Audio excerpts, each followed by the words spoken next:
tekad, kuatkan hati. Negeri ini memanggilmu kawan. Belajar, bergerak, berbagi untuk negeri. Guru penggerak, majukan pendidikan. Guru penggerak menghamba pada murid. Kreatif, rancang pembelajaran. Hargai potensi, tingkatkan prestasi. Lahirkan profil pelajar Pancasila. Belajar, bergerak, berbagi untuk negeri. Kita menjalin kolaborasi. Belajar, bergerak, berbagi untuk negeri. Demi bakti pada Ibu Pertiwi.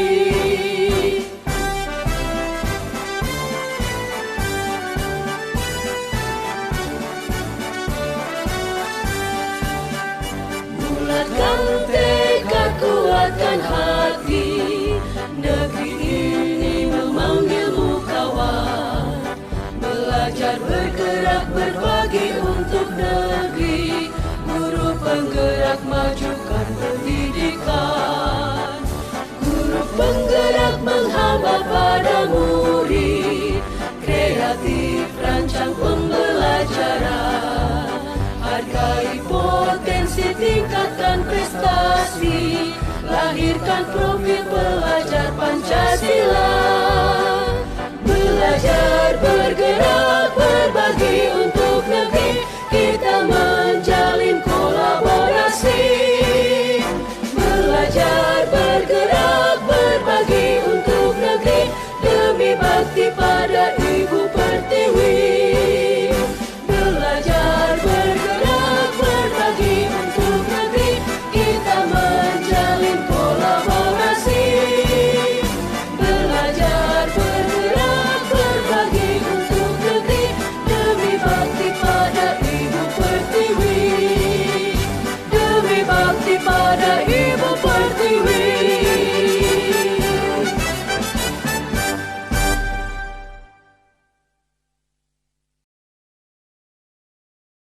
Assalamualaikum warahmatullahi wabarakatuh. Waalaikumsalam warahmatullahi wabarakatuh. Selamat siang Ibu dan Bapak sekalian. Hari ini rencana saya adalah mengimbaskan apa yang saya tahu, yang saya dapat dari pembelajaran saya, pelatihan saya di CGP, calon guru penggerak, masih calon.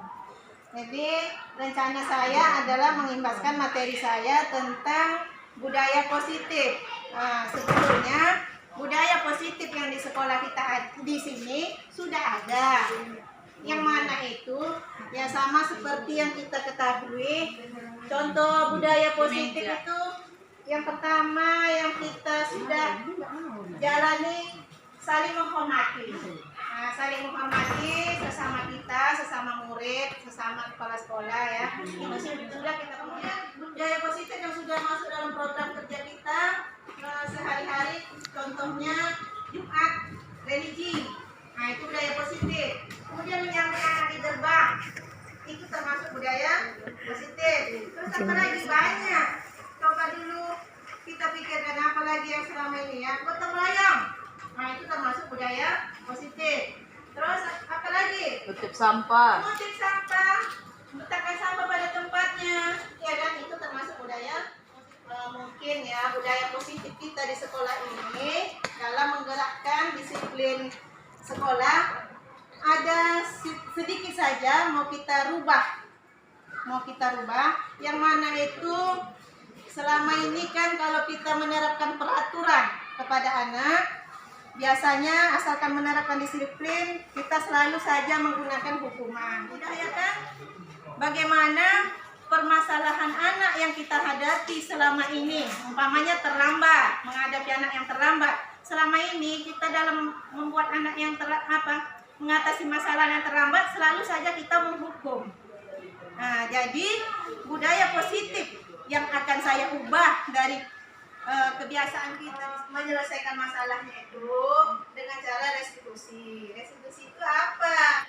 Restitusi ini adalah sebuah cara menanamkan disiplin pada murid. Restitusi adalah proses menciptakan kondisi bagi murid untuk memperbaiki kesalahan mereka dengan karakter yang lebih kuat.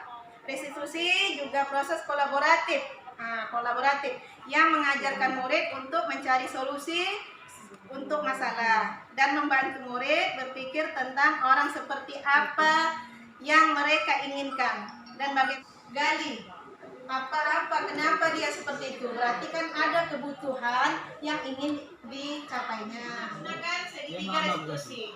Segitiga restitusi ini ada menstabilkan identitas. Nah, kita untuk anak, setiap orang pasti pernah melakukan kesalahan seperti ini, kan gitu. Tapi kamu mungkin bukanlah orang yang satu-satunya.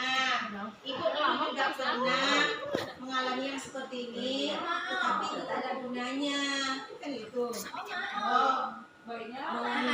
Jadi kalau pakailah suara yang lemah lembut, ya. Jadi yang selama ini kita gunakan bahasa kita yang kasar gitu, bukan kasar karena mungkin emosi marah gitu ya kan.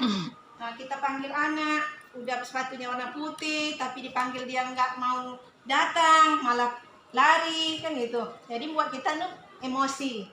Nah, jadi yang seperti itu, coba kita tukar budaya kita itu tidak lagi menggunakan marah, tidak menggunakan hukuman. Jadi anak kalau mendengar bahasa kita yang marah saja sudah takut. Pakailah bahasa yang lembut. Pakailah bahasa yang lembut. Bagaimana supaya menstabilkan identitas anak gitu. Berarti gunakanlah bahasanya. Nah, setiap orang pasti pernah melakukan kesalahan. Kamu bukan satu-satunya loh yang pernah melakukan ini. Nah, mungkin agak termarah, kemudian yang menaikkan emosi, kemudian nggak usah lagi kita menggunakan budaya positif yang menegakkan disiplin sekolah dengan menggunakan hukuman. Nah, itu rencana saya sama Ibu Lydia dalam CGP ini, kami mendapatkan pelajaran itu dan akan kami imbaskanlah sama Bapak dan Ibu supaya anak-anak kita di sini seragam mendapat pendidikan ataupun kita pun seragam mendapat pengetahuan yang sama. Oke? Dalam menstabilkan identitas tadi bahasanya sudah dikasih tahu. Kemudian ada untuk menanyakan keyakinan kelas ini apa, kami belum pernah buat, kan gitu.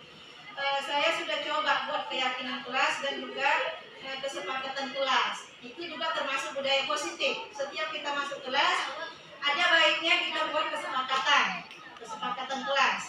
Bapak dan Ibu mungkin sudah biasa ikut Zoom, mungkin ada kesepakatan kelas dalam Zoom meeting atau Google Meet-nya ya. Umpamanya kalau mau berbicara raise hand dulu gitu ya, itu contoh gitu. Tapi kalau di dalam kelas yang bagaimana kesepakatan kelas yang mau kita buat? Ingat, kalau dia kesepakatan beda dengan keyakinan. Kenapa nggak peraturan kelas? Kenapa mesti keyakinan kelas? Kenapa kesepakatan kelas gitu ya? Oke, menurut pelajaran yang kami buat, kalau dia peraturan, dia identik dengan nanti adanya hukuman. Jadi dibuatlah di situ namanya keyakinan kelas dan kesepakatan kelas. Kami menghimbau Bapak dan Ibu juga membuatnya di kelas. Kesepakatan kelas ini. Apa yang menjadi kesepakatan? Contohnya kesepakatan yang mengarah ke peraturan juga. Nah, tapi kalau keyakinan, contoh keyakinan itu, kami saling bertanggung jawab di kelas ini. Kami saling menyayangi, kami saling menghormati. Nah, itu keyakinan. Nah, sebelum belajar kami berdoa, setelah belajar kami berdoa. Nah, itu juga merupakan keyakinan kelas. Kalau kesepakatan bunyinya seperti apa? Kalau kerja kesepakatan, jika mau berbicara, angkat tangan dulu, boleh ya? Terus apalagi bunyinya?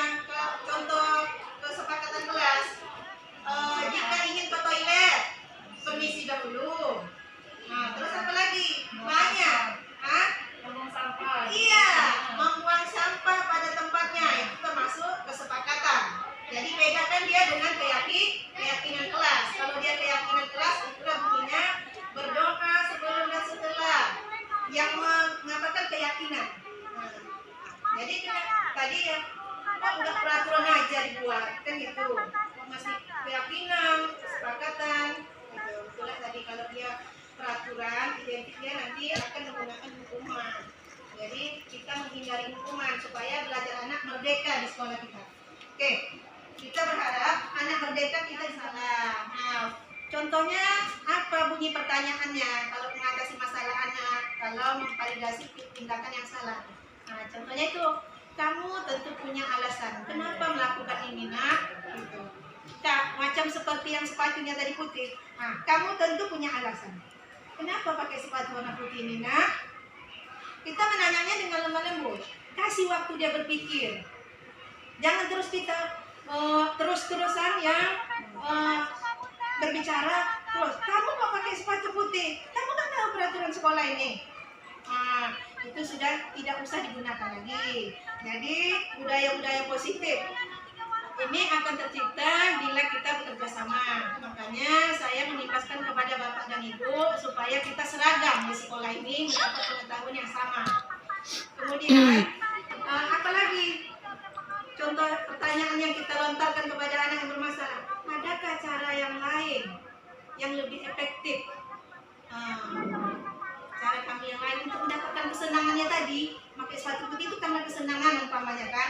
Anak-anak sini tahulah bukan karena dia keyakinan kelas. Kalau Bapak dan Ibu belum jelas keyakinan kelasnya, boleh dilihat di sini. Keyakinan kelas bersifat abstrak daripada peraturan yang lebih rinci dan konkret. Kenapa tidak ada tolak ukur? Tolak ukur keberhasilan dari yang kita lakukan. Supaya apa? Supaya pekerjaan kita itu nampak hasilnya. Tolak ukurnya apa? Dalam menerapkan budaya positif di sekolah SMP 1 Tanjung Tiram ini, yang pertama saya buat adanya perubahan perilaku pada siswa ke arah yang lebih baik. Kelakuan ya kan, perilaku. Kemudian terciptanya lingkungan belajar yang kondusif, aman dan nyaman. Kalau tercipta lingkungan belajar yang aman, nyaman, kita enak belajar di kelas. Kemudian adanya gerakan guru. Nah, makanya saya libatkanlah Bapak dan Ibu untuk mendengarkan pembahasan saya. Kenapa begitu? Karena adanya gerakan guru saya bikin di dalam tolak ukur pencapaian penerapan budaya positif ini. Adanya gerakan guru dalam melakukan perubahan di sekolah UPTD SMP Negeri 1 Tanjung Pinang. Tiara, tanya boleh? Iya boleh. Jika tidak boleh menggunakan hukuman, apa cara lain untuk membuat anak-anak jerah? Karena bisa saja kalau ditanyakan alasannya, mungkin dia akan berbohong. Kemudian apakah boleh memberikan reward, kan dia hukuman dan ada hadiah gitu ya. Kalau hukuman tidak boleh, apakah reward boleh? Demikian, terima kasih. Oke. Begini Bu Imron, pertanyaan Ibu sangat bagus sekali ya. Memacu saya, oh iya bagaimana ya kalau anak-anak tak boleh dikasih hukuman, bagaimana supaya penerapan disiplin di sekolah kita ini terus berjalan, kan gitu. Kalau menurut saya ya, itu cara kita tadi yang saya terangkan restitusi. Nah, restitusi itu tadi adalah ini saya buka kembali ya. Kalau matematika ada jam-jamnya, ada PJP. Restitusi. Nah, sebuah cara menanamkan disiplin pada murid. Restitusi adalah proses menciptakan kondisi bagi murid untuk memperbaiki kesalahan mereka dengan karakter yang lebih kuat. Jadi kalau tidak, bolehkah menggunakan reward? Kalau tidak pakai hukuman ya pakai reward. Sebaiknya menurut saya reward tak usah lagi kita gunakan. Kenapa begitu? Karena nanti anak-anak melakukan kebaikan, menerapkan disiplin, dia mengharapkan reward. Bagaimana supaya anak tak mengharapkan reward, tidak takut hukuman, tidak takut karena Bu Inun, tidak takut karena kepala sekolah di depan pagar, tidak karena takut guru yang di depan. Nah, jadi macam mana timbul rasa di dalam hati mereka untuk menerapkan disiplin itu sendiri dari dalam dirinya. Berarti kita harus mendidiknya lebih fokus. Berarti fokusnya kemana? Fokus kita menghadapi permasalahan anak dengan menggunakan segitiga restitusi tadi. Nah, jadi dengan lemah lembut, dengan bagaimana kita mengajar dengan among. Among ini apa pula ya kan? Among ini begini, among ini, iya. Seperti yang diajarkan oleh Ki Hajar Dewantara, among ini mendidik dengan kasih sayang, tidak menggunakan hukuman. Kemudian menganggap anak didik kita seperti anak kita sendiri. Bagaimana kita mendidik anak sendiri di rumah? Begitulah kita didik anak yang di sekolah kita. Nah, jadi kalau menurut saya begitu, jangan kita iming-imingkan reward. Jangan kita pula menakut-nakuti anak dengan hukuman. Kemudian kalau tidak begitu dengan suara nada yang keras gitu. Oh, anak-anak nggak takut kalau nadanya lembut gitu. Kita bukan mau menakuti anak dan bukan ini.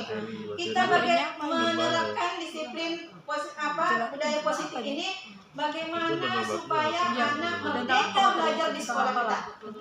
Nah, gitu.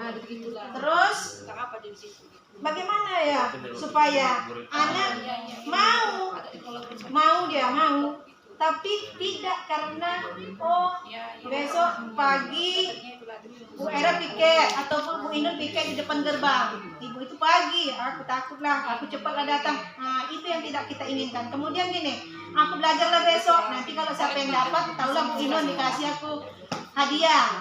Kan gitu, kasih reward. Jadi sebaiknya nggak usah lagi gitu. Jadi supaya anak tak berharap dengan sesuatu melakukan apa yang ini untuk menerapkan disiplin ini. Oke, kami mau terjawab. Sudah terjawab pertanyaan saya, sudah bagus menurut saya, bisa diterima. Oke, terima kasih Bu Indon. Apakah ada Bapak dan Ibu yang belum jelas masalah kesepakatan kelas atau keyakinan kelas? Boleh dipertanyakan. Tapi kalau sudah paham, alhamdulillah. Terima kasih Bapak dan Ibu. Kalau sudah selesai, nggak ada lagi yang mau bertanya, ya oke, saya tutup saja pembahasan saya pada hari ini tentang budaya positif di sekolah. Yang untuk minggu depan, mungkin pembahasannya tentang materi yang lain. Oke, terima kasih. Wassalamualaikum warahmatullahi wabarakatuh.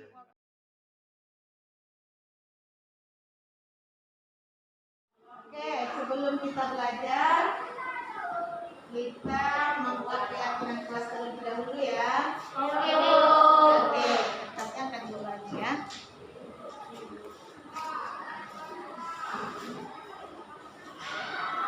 Nah, langsung ditulis apa yang membuat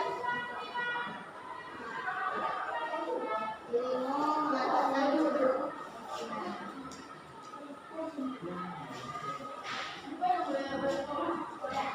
Oke, silakan.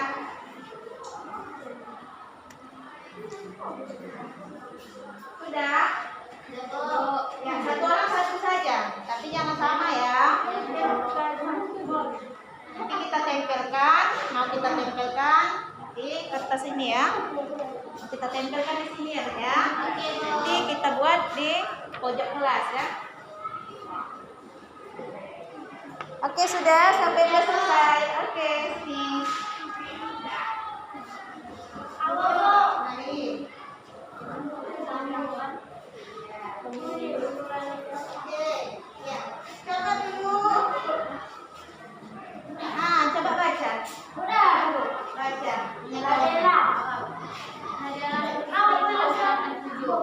Keyakinan kelasnya adalah saling menghormati. Iya, bagus. Saling menghormati.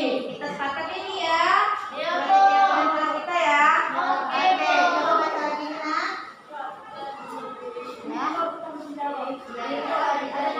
Apa? Kami semua bertanggung jawab. Oke. Saling. Kami semua bertanggung jawab. Oke. Deal ya.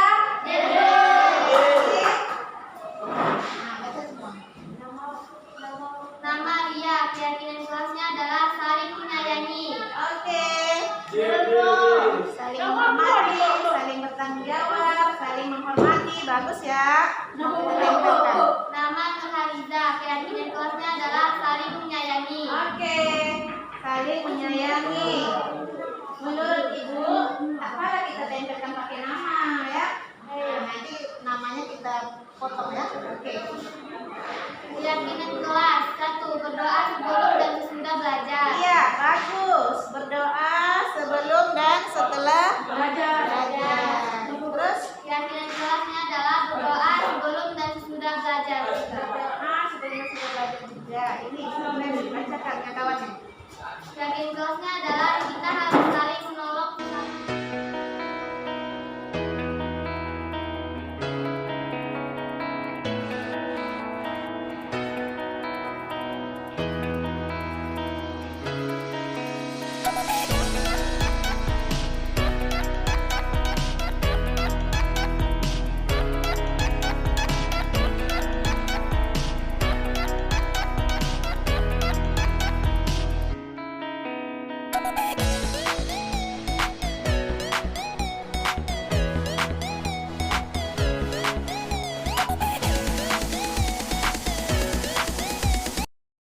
Malah ibu perhatikan Rizka menggunakan lipstick pada saat ibu mengajar. Pasti Rizka punya alasan kenapa menggunakan lipstick ini tadi pada saat belajar sama ibu. Karena ingin terlihat cantik, Bu. Wah, mau kelihatan cantik. Sebetulnya kan bisa cari cara yang efektif untuk menggunakan lipstick, ya kan? Nah, coba Rizka pikirkan, kapan saat efektifnya menggunakan lipstick ini? Selain pada saat belajar. Di hal-hal tertentu seperti pesta, acara Betul. keluarga. Betul. Pas saat pesta bisa digunakan, pas saat belajar tidak bisa digunakan. Coba ya. Sebetulnya ya, bukan Rizka sendiri saja yang sudah melanggar peraturan menggunakan lipstick ini. Banyak yang sudah menggunakan yang seperti ini. Kesepakatan kelas yang kita buat bersama-sama yang lalu, kesepakatan kelas kita itu yang mana yang Rizka ingat dalam menggunakan lipstick ini? Tidak memakai alat kosmetik di saat belajar, tidak datang terlambat, dan tiket saat waktunya. Betul. Berarti Rizka mengingat ya. Namun ini ya, sebetulnya gini, ibu memanggil Rizka ini supaya ada perubahan di perilaku Rizka. Kemudian Rizka itu sebetulnya sekolah pengennya jadi apa gitu. Pengen jadi apa lah Rizka? Jadi pilot, Bu. Punya cita-cita pun jadi pilot. Ibu tahu kalau jadi pilot itu harus belajar sungguh-sungguh. Orang yang belajar sungguh-sungguh itu dia menaati peraturan sekolah, menaati kesepakatan kelas, ya, tidak menggunakan lipstick, memperhatikan guru saat mengajar. Jadi menurut ibu ya bagaimana sikap Rizka setelah ibu panggil ini? Apakah ada penyesalan? Iya, Bu. Penyesalan ya.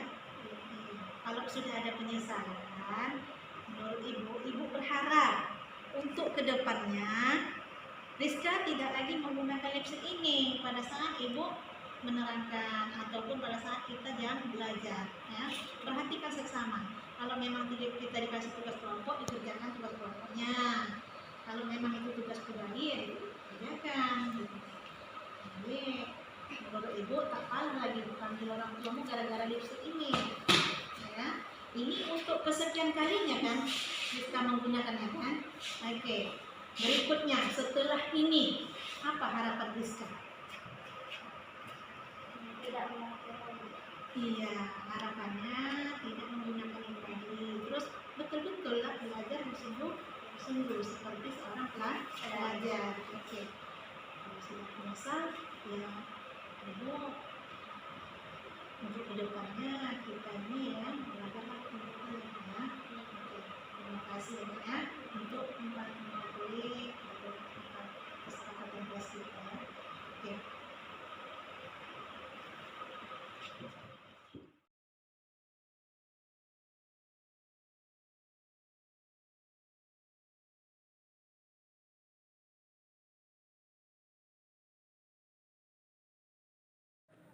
Assalamualaikum warahmatullahi taala wabarakatuh. Nama saya Dede Sapri, guru di UPTD SMP Negeri 1 Tanjung Tiram. Penerapan budaya positif di lingkungan sekolah dalam memerdekakan belajar anak sangat bagus, khususnya di UPTD SMP Negeri 1 Tanjung Tiram. Salam memerdekakan anak.